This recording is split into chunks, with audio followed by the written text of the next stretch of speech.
Hello guys! Magandang araw! Today is Sunday. So for today's video ay pupunta kami ng Little India. Ayan ang aming napagkasunduan ng aking mga friendship. O diba parang Divisoria Baclaran lang. Ang dami nilang gulay at fresh na fresh no? Parang kayo fresh na fresh sa una. Charot. Habang naglalakad kami, ayan sa kalagitnaan ng init. Siyempre, hindi mawawala ang selfie-selfie ni Ateng. Oh, ayan na. Sige pa, selfie. For the selfie, ang ating beshi kahit mabilad sa araw. Oh. And finally, eto na nga, nakarating na kami sa aming pupuntahan at kakainan. Ayan, ang dami pagkain. So, ito nga pala ay mga Indian food. Since nandito tayo sa Little India, syempre, marami kayong makikitang mga Indian. So, umikot din kami. Ayan, marami din silang mga damit na tinda. Yung, kung tawagin nila ay sari ba yun?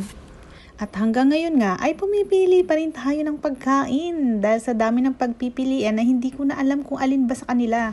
Pero parang bet kong kumain ng chicken biryani. At ito na nga, umorder na ako ng chicken biryani. Hintayin natin ma-serve ni Kuya. At nagugutom na nga ang lola nyo, no? Kanina pa tayo dito. Ang daming kanin, parang wala nang bukas. Yung serve nila parang bibitayin, di ba? Syempre, para kompleto, may pa-sprite pa dyan ako, di ba? Enjoy lang. At syempre, hindi rin naman nagpahuli ang aking beshi. Ayan, videohan ko rin daw siya habang kumakain. So, syempre, ako din naman, nagpa-video din. Ganun talaga, inggitera tayo, di ba? Ay siya, kumain na muna tayo at hindi tayo matatapos kung puro cellphone ang ating hawak.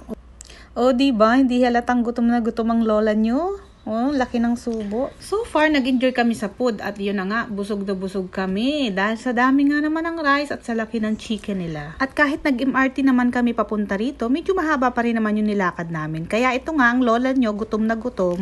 Okay, dahil malapit na tayong matapos, ayan, magpaalam na kayo mga friendship ko. At mag-smile na kayo for the video para naman masabing nasarapan talaga at nag-enjoy kayo sa food natin kahit hindi naman char.